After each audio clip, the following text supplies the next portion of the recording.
We're talking about growth, things that get bigger and bigger. And lots of psychologists, but particularly child psychologists, talk about the developmental process of children, what they learn and what they come to believe in the early stages of life. Well, the ego is forming around that personality. So when we come, it's like we're open to anything and everything. There's no critical thinking. There's no judging and comparing. Nobody's making contrasts to anything. No one's accepting and rejecting stuff. Everything just goes in. And then from that early experience, children develop vocabulary. They're interacting with the adults in their world. And sometimes an adult says something and the child takes it to heart and it becomes part of its belief system. Like, you're a bad boy, or you're a bad girl, or that's not nice, or that's terrible, or, go to the corner, go to your room. And then the child interprets that as, well, you don't love me. You're not affirming me. There must be something wrong with me. I'm not worthy. I'm not valued. I'm not accepted. Now, that's not what the parent meant. And as a parent, I can tell you, we often repeat what our parents told us, and they weren't all that sharp on parenting and aware of all the psychological insights that are out there now, and all of the things that make a difference in raising children. I always tell people currently, I like Becky Kennedy's book, Good Inside.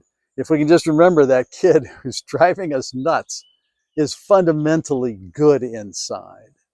Because as we become adults, that's what we want to affirm, that we are good inside, that we are okay, that we're not broken. It's just so important that we understand that just the way we are is enough. And stay tuned, I'm going to talk a little bit more about that later in the video. But what happens in those early stages? What's the effect? Well, think of it like creating a cheese. And Swiss cheese in particular get these little bubbles, right? And then they pop during the cheese making process, and they open up, and there are these little holes that create it. And in part of my transformation program, we talk about going from whole, H-O-L-E, to whole, W-H-O-L-E. How do you move into a sense of wholeness, completeness? For me, that's the task of adulthood. That, yeah, we all come here with holes in ourselves. For me, you know part of my story. I was orphaned at birth. Now it turns out that my birth mother stayed with me. She was a nurse, and I was born at the Wilkes Booth Hospital in Cleveland, which was a special hospital or a ward for unwed mothers. And sometimes the children were put up for adoption. Sometimes they went to orphanages. I was very fortunate that within a few months I was adopted. And it turns out that my mother was with me that whole time and actually went to court and handed me over to my parents. They had met, they talked, she trusted them, she had confidence in them. And I have to say she picked well, because they were great people.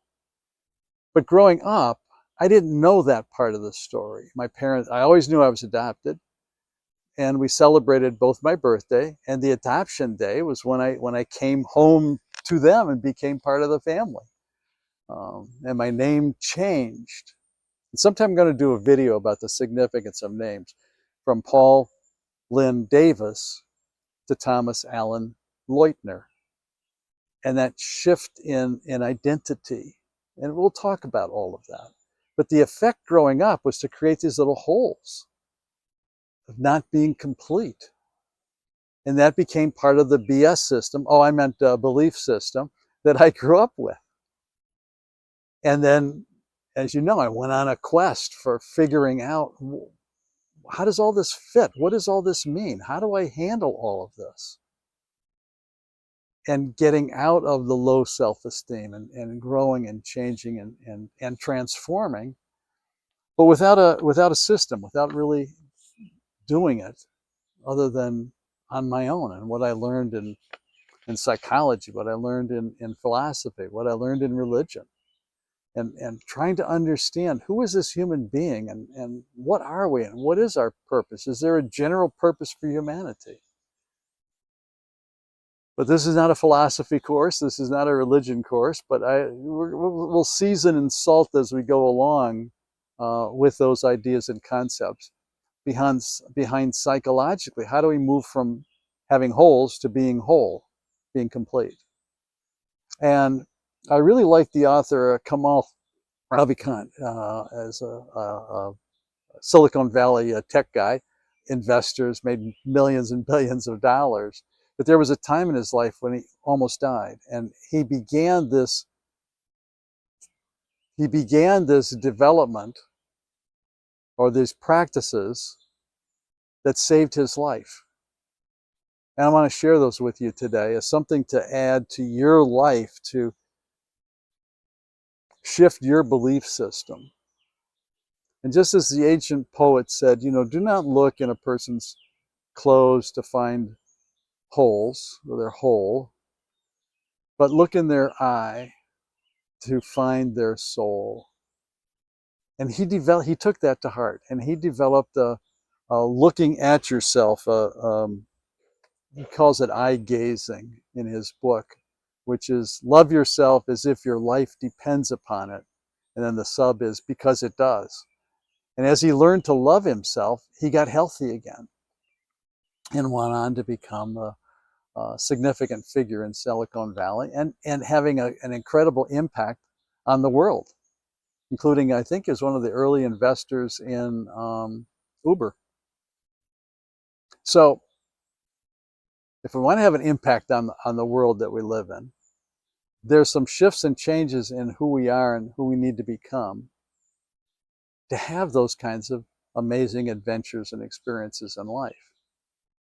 And so his process is a very simple one. Early in the day, look in the mirror, and not at both eyes, but just look at one of your eyes and tell yourself that you love you. I love you. You can use your name. So when I'm doing it, it's Tom. I love you. And just really look, who is that person inside? And one of the things that we talk about in the programs that I teach is that it's important to stack habits. It's hard to just start some new behavior, a new habit, just as it's hard to release old behaviors and habits. So if you can kind of connect some things together, they support each other. So this one for eye gazing, do it while you're brushing your teeth instead of just kind of looking down at the bowl. Now, be careful that as you're brushing your teeth, you don't dribble toothpaste all over yourself. So maybe lean a little bit forward. And as you're brushing, you got top left, top right, top bottom left, top bottom right. As you're brushing, at least 3 times, look yourself in the eye, call yourself by name, and tell yourself, I love you. I love you. 1, 2, 3. Say it 3 times. And over on this side, I love you. I love you. I love you 3 times. Down the other side, I love you. I love you. I love you 3 times. Over here, I love you. I love you. I love you 3 times. So 12 times altogether. He suggests in his book 10, but add a little bit. It's okay. Love is never wrong when it's given freely. So just give it away. Just give yourself that extra love. You can do it. And then at the end of the day, hopefully you brush your teeth at the end so that you don't shock everybody in the morning, and you don't let that bacteria grow on your teeth all night long. So try it twice a day. And if that's not your habit yet, you just took on a new health habit that's important for you. And again, sort of, I love you, I love you. And then to reinforce it, put a sticker or just write in soap or lipstick across the board, I am enough. And not the board, the mirror in your bathroom. I am enough. And maybe a couple more stickers when you get in your car. I am enough. And if you have a wallet or a purse, when you open it up, a little sticker in there that says, I am enough. We're not going to jump in right away and say, I am whole. I am complete. I am the way I want to be in life. That'll come. But begin with, I am enough. Just the way you are, with all the imperfections, with all the stuff that you say to yourself and think about yourself when you look yourself in the mirror. And I know that some of you can't do this looking in the mirror, but I'm going to challenge you to at least look in your eye. You don't have to take in your whole self and whole personality right away, but start with your eye, because you're looking at the window to your soul, that most important part of you, that the part that was there probably even before you began, before you were knit in your mother's womb. That soul part of you, that life part of you was already there. All the major religions confirm that. It will be there when you take your first breath after you come out of the womb. It'll be there when your physical body rejects the pain of that and maybe refuses to take the second breath. And somebody has to encourage you to do that. I think the old way was just smack the kid on the butt and they start crying and they're going to breathe. Pretty cruel way to come into the world. I like the Lamaze way better, where you just sort of go in, you go from one tank of water in your mom's womb out into another tank of water, and you leave the umbilical cord attached so you have oxygen, so you don't even have to breathe yet. But to make that shift and that change in a more gradual, simple, holistic kind of way. But sooner or later, you have to take the first breath. And just to be able to do that in a healthy, comfortable, loving kind of way. And that soul will be there with you when you draw in your last breath and you release it. And life is released from your body. You were enough. You are enough. You will be enough. And in that process of change, growth, and transformation on this life's journey, I wish you the very best, most amazing life possible.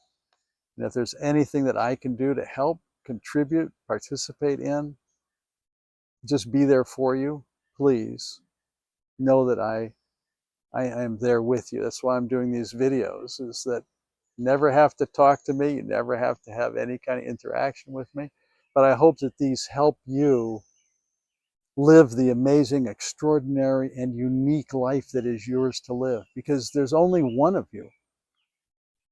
There'll never be anyone on planet Earth like you. There has never been anyone on planet Earth like you. You are one of a kind. Can't compare yourself to anybody else. It's like we look up on a starry, starry night at all the different stars, every single one of them different from all the others. No two are alike. And when they exploded, or however they were birthed in that birth process, and little chunks of them went out into space and cooled and became the planets that their gravity is pulling in an orbit around them. All unique, no two alike.